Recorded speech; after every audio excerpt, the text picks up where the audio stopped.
I'm going to give you two little things which are intertwined. One, just to say that physical touch should not be underestimated as a vehicle for self-compassion because it works with the physiology. So one study found that just 20 seconds per day of some supportive physical touch plus a few words of kindness can actually significantly increase your self-compassion. So physical touch, it actually, because you're activating the parasympathetic nervous system, again, research shows it doesn't really matter if someone puts their hand on your shoulder or you put your hand on your own body, the body reacts the same way. So finding some sort of touch that feels soothing and supportive. For some people, it's hands on heart. For some people, it's cradling their face, maybe a self hug, maybe just holding your own hand. Some people, they may need to feel a little more empowered, so maybe like a fist of strength with the hand over it like this.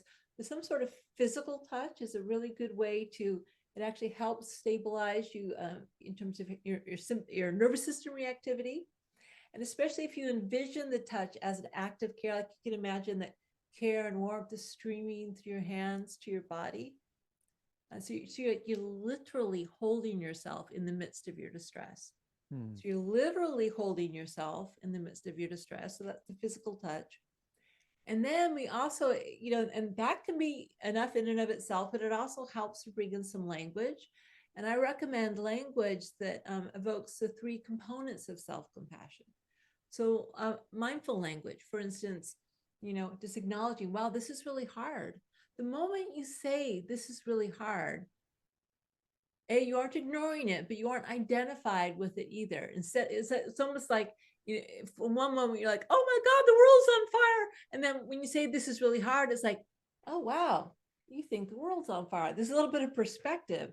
So kind of acknowledging it, I'm seeing clearly, okay, this is hard. I'm feeling fear. I'm feeling anxiety.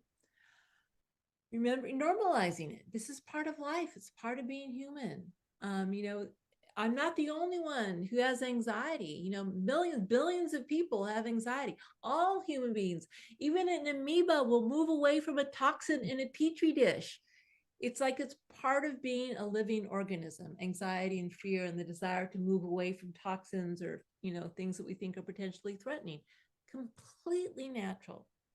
So I'm not alone. It's part of being human or part of being a living organism, if that works better for you. It's just our minds tend to feel as if everyone else in the world is living a normal, perfect, problem-free life, and it's just me who's racked with anxiety, and it's not an accurate perception. So just honoring that common humanity, so in whatever way works for you. And then there's the words of kindness. And if you don't know what words you need to hear, you can imagine, well, what if I had a good friend? What would I say to a good friend who is feeling a lot of anxiety and fear right now? You probably aren't going to say, just shut up, stop complaining. Hopefully not. If you have a good friend, it's on a good day, right?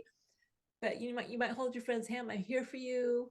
Let's just take this one day at a time. It's going to be okay. By the way, when I say it's going to be okay, it doesn't mean like we're going to be able to control what's happening. It's going to be okay in the sense of because what happens is ultimately what makes it okay is less what's happening and more the safety of okayness is found in our ability to be present with ourselves with an open heart. The okayness is the open heart itself. So we find our okayness even in the midst of the not okayness. Right. I'm not okay, you're not okay, and that's okay. That's where the okayness is, right? So some words of just validation, warmth, support, whatever. And again, people are so different. Really finding the language that feels authentic for you is going to be key.